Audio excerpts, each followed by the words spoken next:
Welcome to the Manifestation and Money Podcast, Kristin. Thank you for having me. I'm so excited to be here. I'm pumped to have you on the show today, and I would love for you to share with the guests who you are and what you do. Hmm. This is always such a fun question. So, my name is Kristin Quattlebaum. I always let people know that I spent the first part of my life, 15 years in corporate. And there I was hustling to get to the top and trying to find my purpose and where I belonged in the world. And it's really what led me and began my journey through anxiety, which led me to therapy, which led me to meditation, which ultimately opened my intuitive gifts. And now I am a true seer and shadow alchemist. And I have been in my business world now for 5.5 years, which is a big deal in the small business world. And yeah, I travel for the last 4 years. I've been traveling with my almost 20-year-old kitty cat, Harley. And yeah, it's a little bit about my journey. That's fun. So your kitty cat, you had said, so 4 years now you've been traveling. Are you traveling by ground or by airplane, or how are you guys getting around? We drive wherever we go, all over the US into Canada. Fun. Yeah. That is so cool. I love hearing stories like that, especially because in the business world and making money, the option of being able to do it from wherever you are, I think is such a intriguing pull for people who especially are stuck in that corporate world like you once were. I don't know if you were in like a cubicle without windows, you're in a box somewhere, right? So Hmm. the idea of being able to go out and do something where you have the flexibility of location. Some people's lives, I bet, would be that much better just by being able to switch up their location throughout the year. Hmm. Follow the 100%. sunshine, those Mm. little things. Can you go a bit deeper into what your journey there was of you saying opening up? Like you were going through therapy and stuff, and then you said meditation opened you up. Can you kind of explain what that was like for you? Hmm. I first started meditating just to quiet my mind. In corporate, I was what I would call I had high functioning anxiety, is what I would say. I was really good at being able to put my head down and get the work done and work well under pressure and stress. And what ultimately happened is all of that just pushing down of my emotions and just focusing on serving the company really just created a lot of anxiety in me. And so in therapy, I started unraveling my emotions that I had hid for so long. And then meditation, I started just to quiet my mind a little bit because I was still very in my head a lot. And the more I meditated, I always tell people about meditation because meditation really just allows you to create space between the mind and the body so that you can actually start to hear the body. And so that's really what opened my gifts. The more I meditated, the more space I created, the more I was able to just start hearing messages. And that's how it started. I started hearing messages and then I started having visions. And because I was able to quiet my mind, I could tell the difference when those messages came in and how they landed with resonance, especially the visions. Like the visions are so obvious that it's intuition, but the messages sometimes I think when people hear things, they often question, is this my mind or is this my intuition? And so for me, because of that meditation practice, it was a little easier to discern this is definitely my intuition coming in. And so then my journey was really just about honing that connection and really creating more space, right? I've been meditating now since 2017. And so just the more space you create, the more you open your heart, the more your gifts open. And it's just been such an incredible journey. I always tell people I'm like a baby intuitive, if you will. And I'm so powerful already. Like the messages that I get and the things that I see and what I'm able to help co-create for people in sessions is just really, really out of this world. That sounds really neat because you're going from a place where your body was in high stress and anxiety. You're probably not even barely hearing your own thoughts in those moments. It's just task one, task two, showing up for somebody else, doing the job you're expected to do, doing all of the societal expectations that are plowed onto us. For you to say to pause to get space between the mind and the body, I think that's a really powerful place. And especially for people that are listening who are trying to manifest more, you can't manifest from a place of chaos where you aren't even in tune with what you truly want, right? Mhm. So meditation worked for you. If somebody's listening and they're like, I want to try to get more in line with my own intuition, what are some tools or things people can try to truly hear themselves? Mhm. Well, if meditation happens to work for you, I always recommend that. But what I would say to you in general, because a lot of people who are very in their heads will struggle a bit with meditation. And so, one thing that's really important to know is that meditation is not just about sitting in silence. The mind wanders, and congratulations, you're human, you have a brain, so it's going to wander, right? So you just acknowledge that and you come back to what you're doing, whether that's listening to a guided meditation, whether it's sitting in silence, whether it's out on a walk, whether it's doing the dishes, whether it's folding the laundry, driving a car, whatever you're doing, if you just mindfully bring your attention back to that space, and it's just training the mind. This is what I'm doing now. I'm actually focused on this, and I'm not letting my mind run what I'm doing. So that's the biggest thing, is the act of meditation is just that piece of bringing your attention back. That's meditation. And the more you do that, the more space opens up. Mhm. So I think that it's just one of those things that it takes practice, right? And it takes time to do that. So wherever you feel in that space though, right? Where are the spaces that you lose track of time? When I was in corporate, I used to go spinning, and we were in a dark room and the music was pumping and I'm pedaling my heart out, and it was amazing. Like I could just let work go. Find those spaces that you can just disconnect from the world, because the more you disconnect, however you do that, the more you come back to who you really are. Mm. And you're not saying disconnect by go Netflix, No. like you're like saying disconnect from everything going on around you and just sit with yourself. Is that what you're saying? Unplug. My Unplug. business is called KQ Unplugged, as Okay. an ode to MTV back in the 90s, but really it is about unplugging. Unplugging. Okay. I like that. I resonate with that. And for you, I know you also work with an element of human design. And I'm really Mhm. curious because I see that word popping up all over now. What is human design? Can you please enlighten me? Mhm. So human design is based on your birth info. If you ever had a birth chart reading done, you need your birth date, time, and location. And yes, the time is important. I get that question all the time. When you run that, what it does is human design combines astrology, the chakra system, I Ching, and Kabbalah. And it spits out this what's called a body graph. And what it really does is it shows you what your energy type is. How does your aura interact with the world? And then where you're defined in your body graph, like so, like where your chakras are defined, it shows you where you have access to consistent energy and where you take in energy and amplify that from others around you. So it really is designed to help you understand how your energy interacts with the world and how you can make decisions with just more ease and grace, right? So there's only 4 energy types in the world, and 70% of the population are generators because they have their sacral defined. They have this big energy center, the sacral, that gives them the energy to build and create things in the world. I'm a projector, and we're 20% of the world. And finding out I'm a projector in a corporate world, because that's when I found out about it, was very, very powerful for me, because projectors have penetrating energy and it has to be invited in. So when I saw things like so deeply and I would try to express them in meetings and stuff, sometimes it wasn't received. And then it created a lot of bitterness in me because they weren't ready to hear what I had to say. Mm. And then I felt unseen all the time. So understanding that about my energy was very, very powerful for me. That's just a teeny little bit of it, but it's a very in-depth rabbit hole. Yeah. And it's powerful. It's really powerful to understand. Neat. Like I'm just flashing back personally to when I did a personality test years ago. And my personality, I can't remember exactly what column I fell in, but one of the characteristics of it was not that I'm impatient, I really like easy flow of point A to B. Like, don't waste time. If we're going to go do this thing, let's Mm-hmm. just go do the thing. We're not going to beat around in the bush.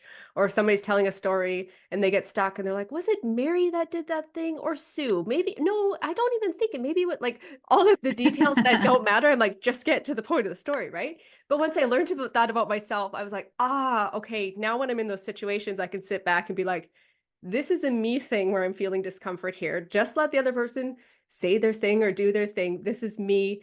And by knowing that about myself, I'm able to navigate life easier without taking things personally or wondering why they're grinding on me.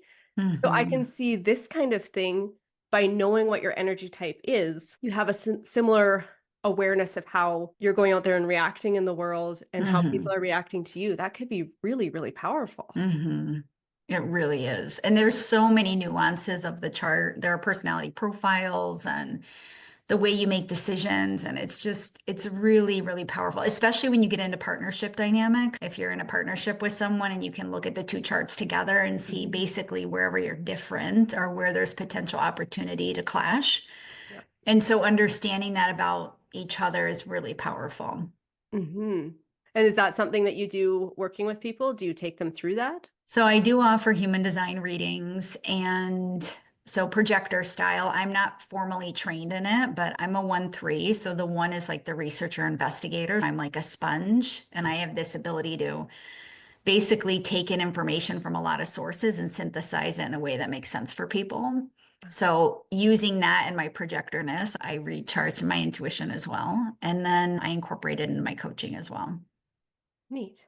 So many different tools. The more guests I have on here, the more I'm like, I don't know if it's just we're not aware of the energetic or external pieces of life that are playing around us that we're just so taught. Our little human experience is black and white, if you will.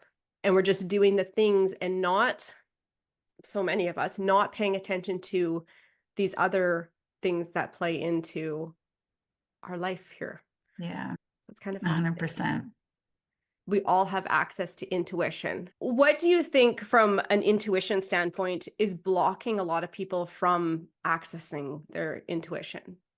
And the biggest thing is how plugged into other people's energy that they are and not recognizing it. And on top of that, so it's not just about who are you working with or who are you in a relationship with or who are you friends with, who are you hanging out with? It's more than that. Right now, we live in such an intense world. Everything that's happening right now, it just keeps getting more and more intense. And I've been having this conversation a lot lately that there aren't these ebbs and flows anymore, right? It's not like, oh, the energy is really intense right now. What's going on with the planets? And we used to be able to come back down from that. And now it just feels like it's ratcheting and ratcheting.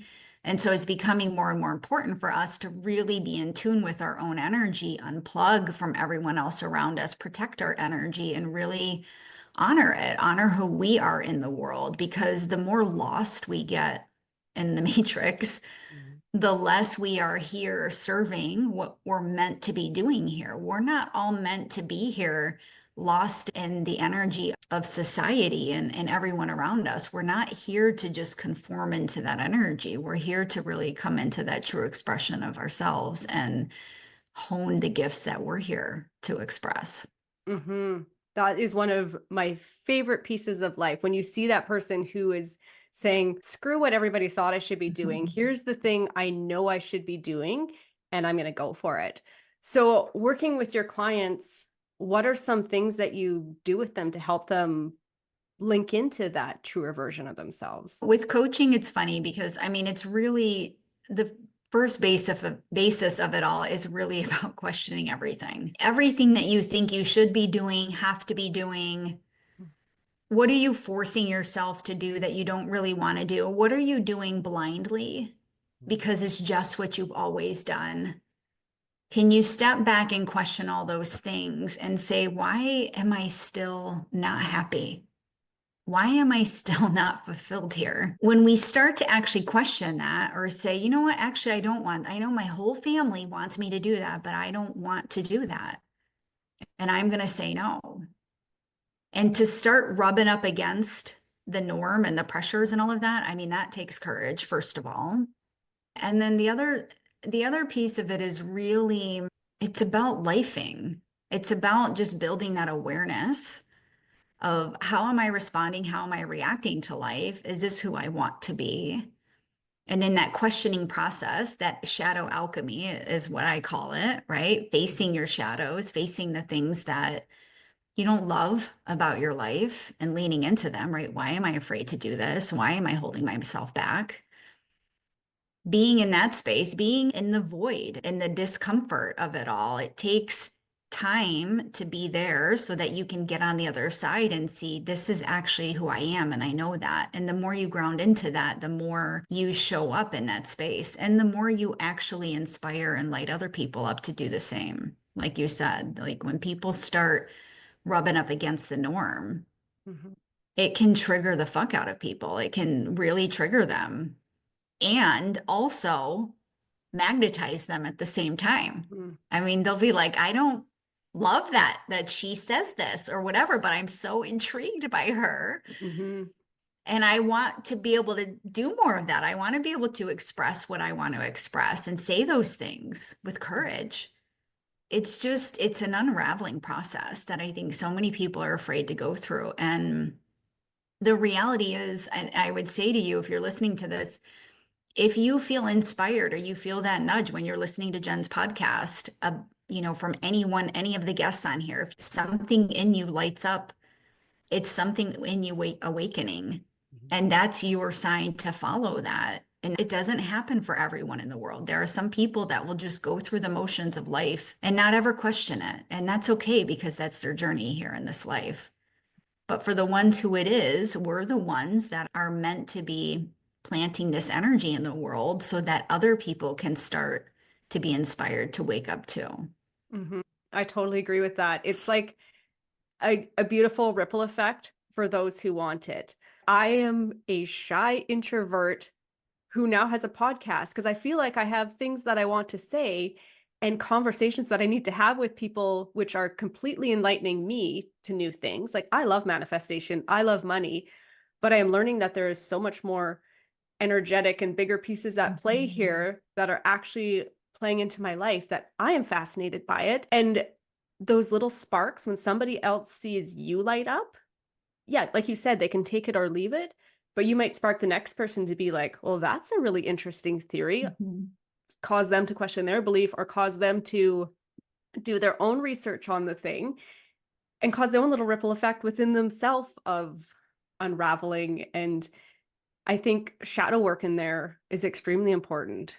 If the person watching you has a problem with you on your journey, what truly is it that they need to dig into in themselves? Why is it affecting them so bad to see you doing your own thing, right? Mhm. So many powerful things in there. And the questions that you posed at the beginning of that thought, I think anybody could take those and sit down and journal and figure out like, why am I feeling this ick? Where is the resistance in my life? And come away with some powerful ahas. Mhm.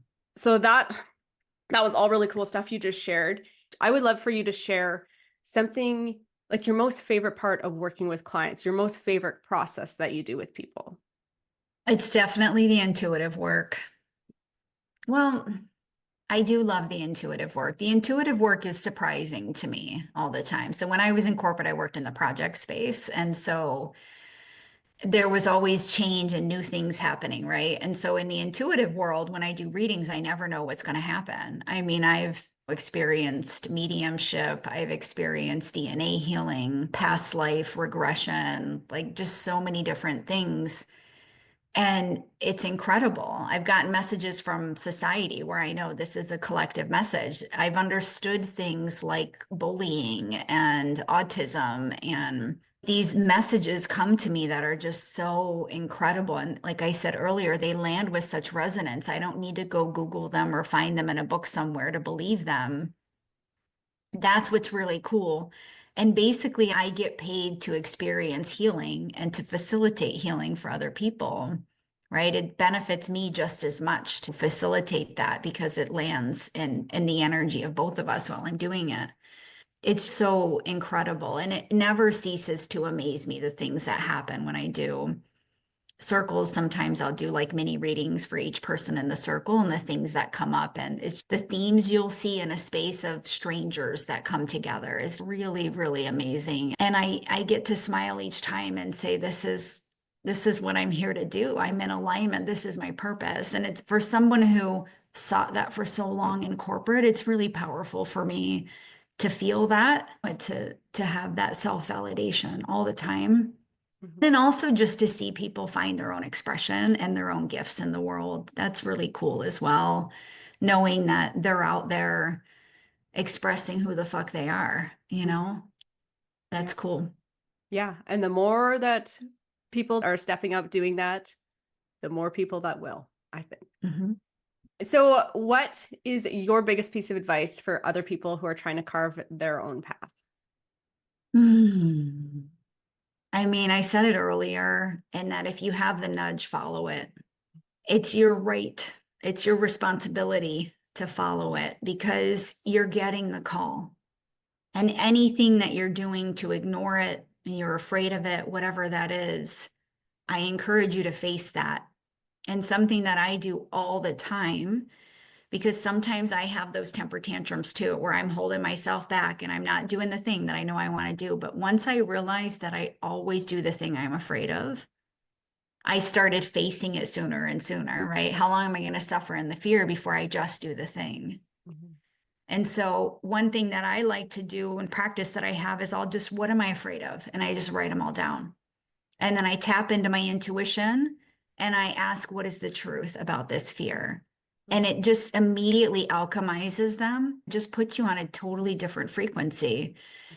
And then you can move forward. I'll share really quickly one of my mentors in corporate, when I was struggling in corporate, she drew the bell curve on a napkin for me. We all know the bell curve from statistics class, right? And she told me that I was an extreme outlier. And then she drew all these arrows into the center of the bell. And she said, your whole life, you're going to feel pressure to come back to the norm. So we all feel that. And so we are right now, we are an outlier, right? The disruptors, the rebels, the people who are choosing to rub against the norm, we are the outliers. And so we're constantly going to have to pull ourselves out of the norm. That's our right to do that. Mhm. I love that. That is such a great note to end it on today. But before we go, I think you're a truly fascinating human. So please share with the listeners where people can reach out and catch more of you.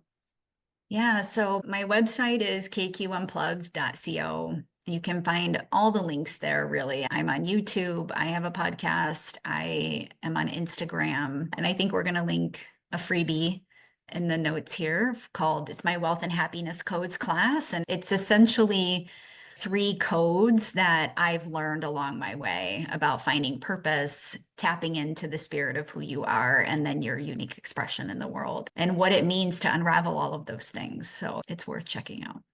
Definitely. I will link it in the show notes for easy access for everyone. And thank you so much for joining me on the show today, Kristin. Thank you, Jen.